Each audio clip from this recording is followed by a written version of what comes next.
Welcome to my channel. Story Learn English with stories. Once upon a time, a hunter was out hunting when he heard a voice coming from the ground. "Who's there?" asked the hunter. "Here I am," shouted the voice.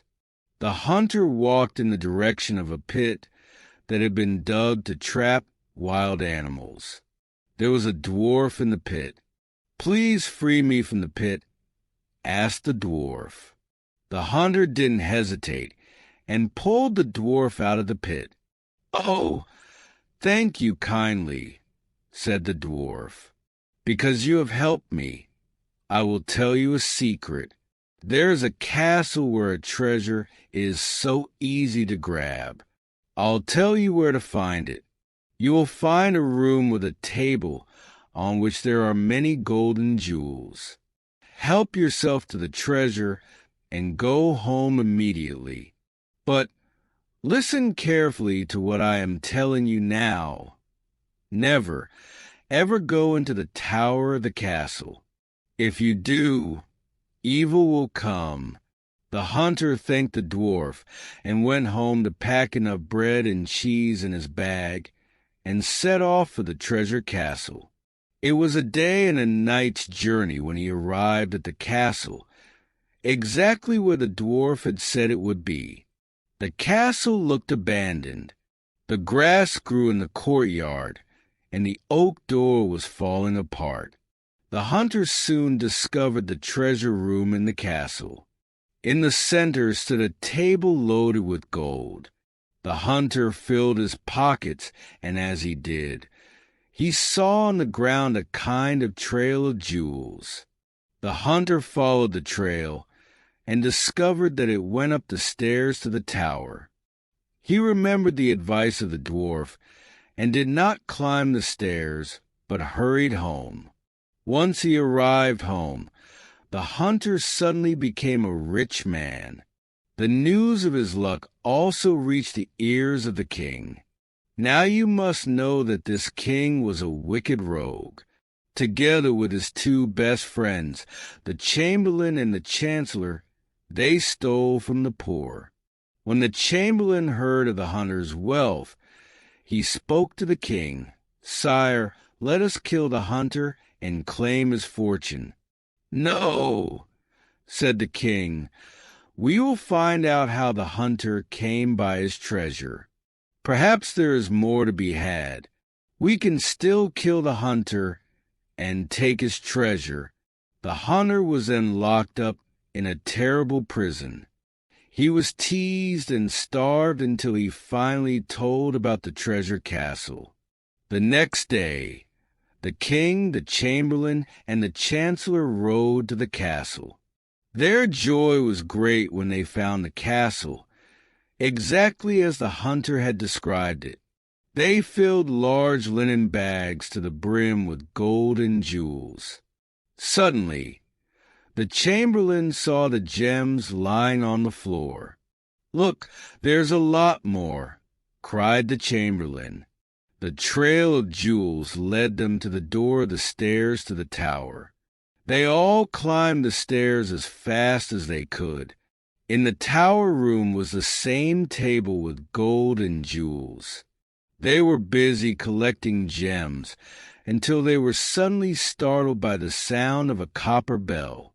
"What is that?" cried the villains. There was an explosion, and then the tower flew off from the castle into the air. They flew over the forest to another castle. The tower landed in the middle of the castle hall. Strange-looking guys grabbed the villains and brought them to a dwarf king. Now you must know that this treasure belonged to this king. He was a brother of the dwarf who rescued the hunter from the well. "What are these three men accused of?" asked the dwarf king. "Of robbing the treasure castle, your majesty," answered one of the attendants. "Immediately bring the chief judge," said the dwarf king. The three men were put in a cage. A heavy voice announced the presence of the chief judge. A messenger appeared in a red velvet suit. In his hand, he held a golden stick. He was followed by 2 squires. They were also dressed in red velvet and carried a black lacquered box on a velvet cushion. They were followed by an older man with a green parrot.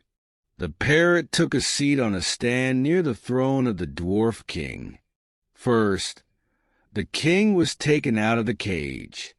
"Reverend," said the dwarf king to the parrot, "this thief was caught red-handed robbing the treasure castle. What punishment do you suggest?" The 2 squires lifted the lacquered box within reach of the parrot's beak. The parrot picked a card out of the box. The older man took the card and gave it to the dwarf king. "Prisoner," said the dwarf king, "the chief judge condemns you to be the chimney sweep of all the palace chimneys for the rest of your life." Then the chancellor was brought out, and the bird picked a second card. "Prisoner," said the dwarf king, "the chief judge condemns you to be the window washer of the castle for the rest of your life." The chamberlain was brought out, and his sentence was also pronounced. "Prisoner," said the dwarf king, "the chief judge condemns you to be the carpet cleaner of all the palace carpets for the rest of your life. Now the palace has 596 chimneys, 8,753 windows, and 1,199 carpets. All chimneys, windows, and carpets must be cleaned at least once a week. It seems that the 3 villains are still cleaning them. The hunter was released from prison and crowned king since he was the richest and most powerful of all people.